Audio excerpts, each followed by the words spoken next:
All right, guys, we have some disappointing news to get into when it comes to the Mavs and NBA free agency, but we're going to start with the positive first. Happy Luka Day, Coop. You celebrating today? Of course, we're celebrating with some hopefully more positive Mavs news. Exactly. It's 7/7, July 7th. Luka, of course, wears number 77. Type 77 down in the comments below to show love to Luka Doncic.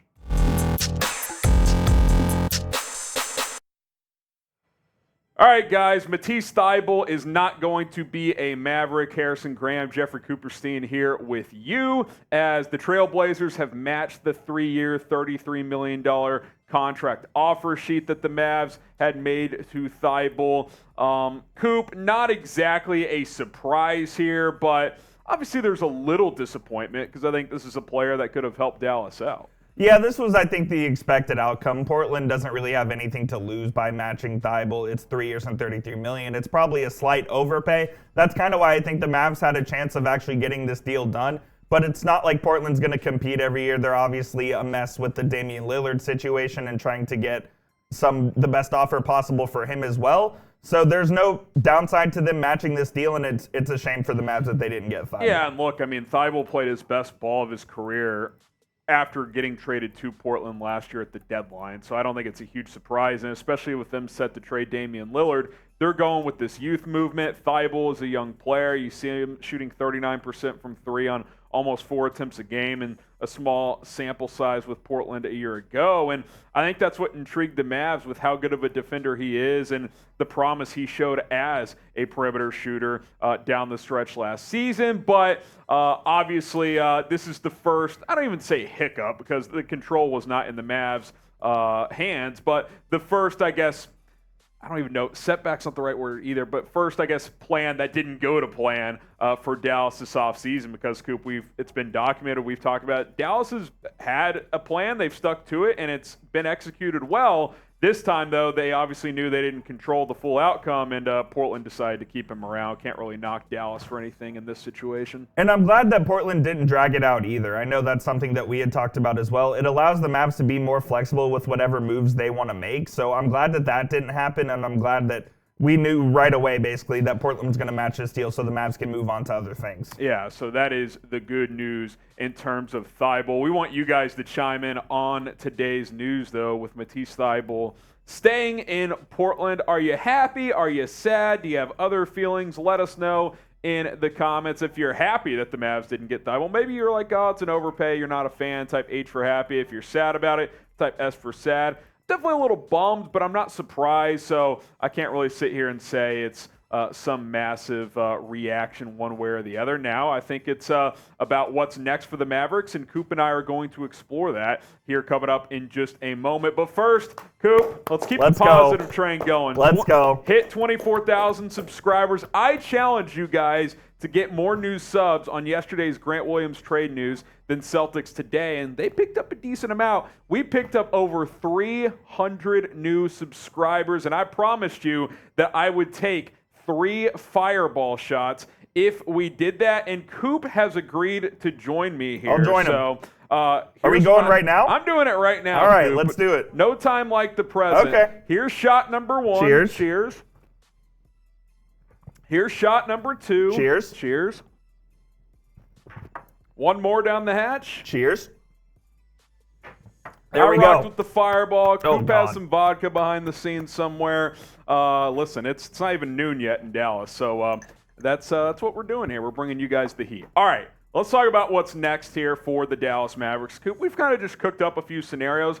How about signing Kelly Oubre Jr.? Look, the wing market is pretty thinned out. Oubre obviously doesn't provide nearly the defensive, capability of a Matisse Thybulle, but he was a 20-point scorer last year. He's very athletic in the open court. This is more of an offensive play, but I wouldn't be opposed, especially if it's part of that mid-level exception. Yeah, he's a 20-point-a-game scorer, and he's no scrub defensively either. I mean, he can definitely guard 2s and 3s, so I would like him here. Now, the injuries are definitely a concern as he's had a lot of those over the past couple of seasons, but like you said, the wing market's dried up a lot. He's for sure the best wing left if you're looking at non-sign-and-trade options. So I think Oubre would be next on the docket to use that mid-level exception on for sure. And I think, Coop, an interesting scenario that could be in play, especially if Oubre's market isn't quite what he was hoping for, is Could you sign Oubre in that $8 million per year range? Move Seth Curry into that mid-level exception as well. You combine those two for the 12.4, and then you save the biannual exception for next offseason.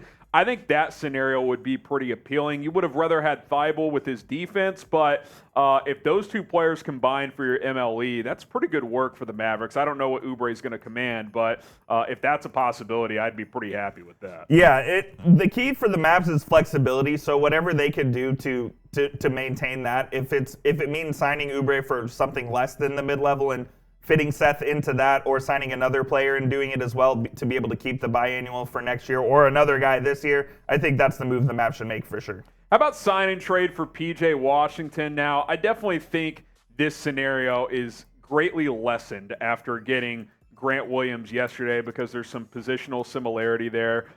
Stretch four types who can play some three, especially in Williams' case. But there's been a lot of buzz around Washington, what's going to happen there. He's obviously a restricted free agent as well. Do you think this is still on the table for the Dallas Mavericks?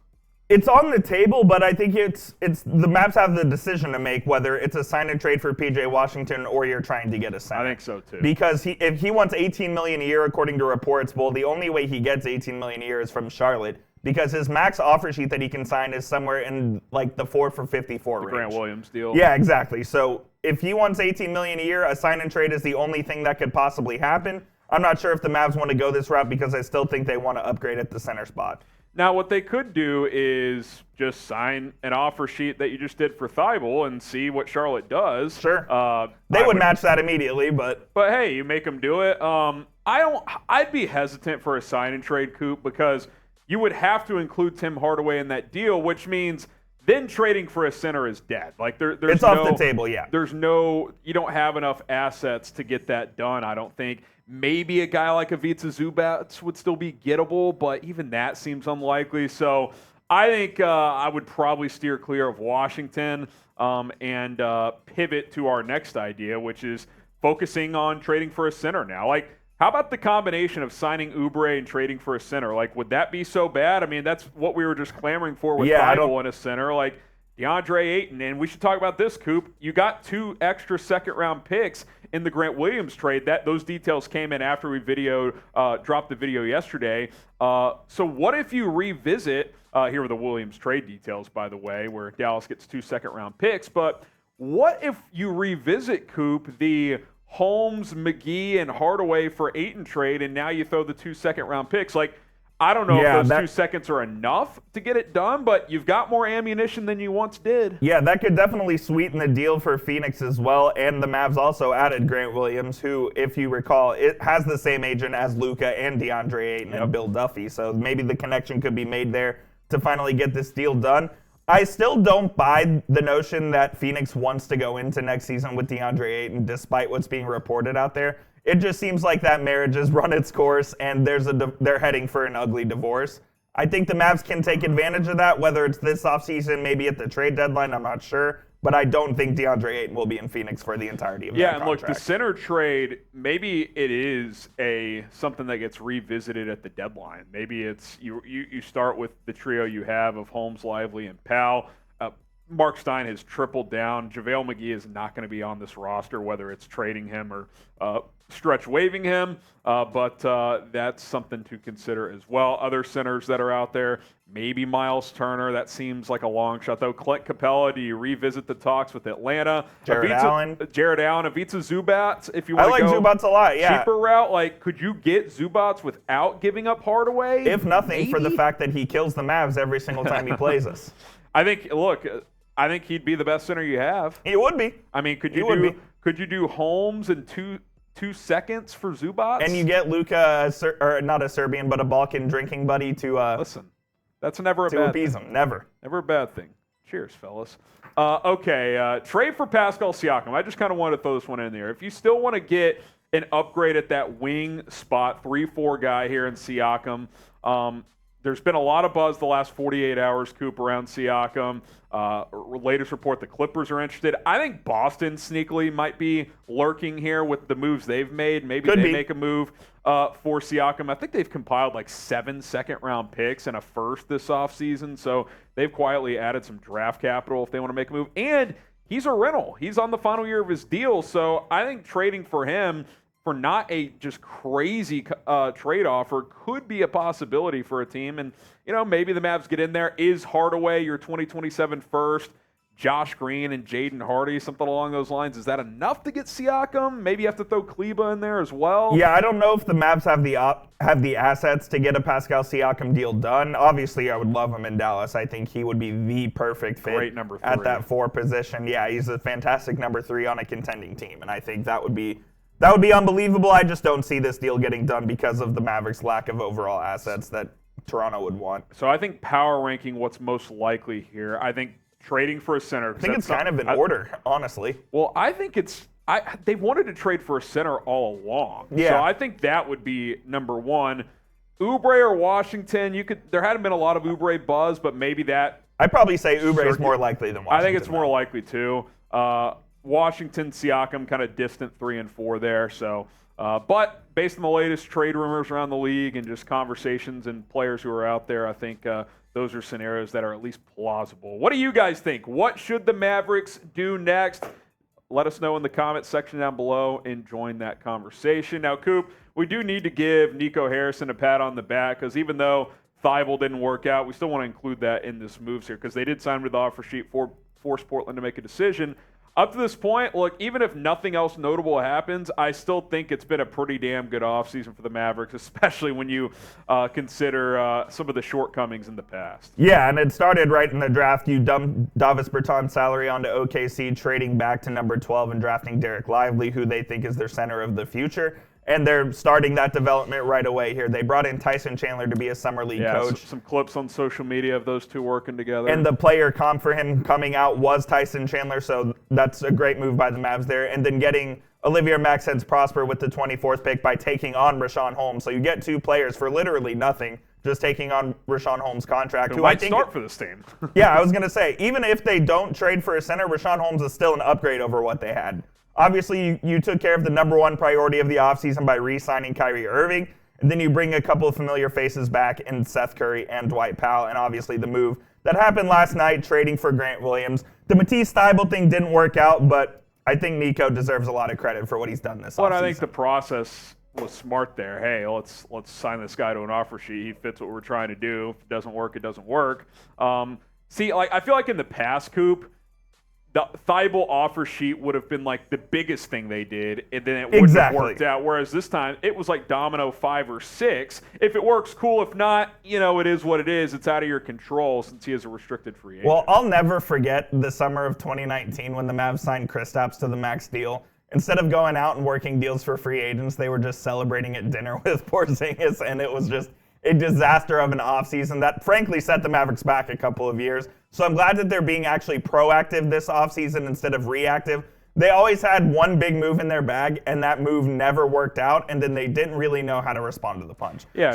I'm just glad that they've responded to the punches here and have made some good moves this offseason. And look, they've added a ton of depth. You get your big move in Kyrie, you get a lot of pieces that can help you now and in the future with the 2 draft picks. So I'm certainly excited about that. I mean, even, again, if nothing else happens, you're starting 5 there. They're obviously in the rotation. Hardy and Hardaway would make 7. Kleba is in the rotation, 8.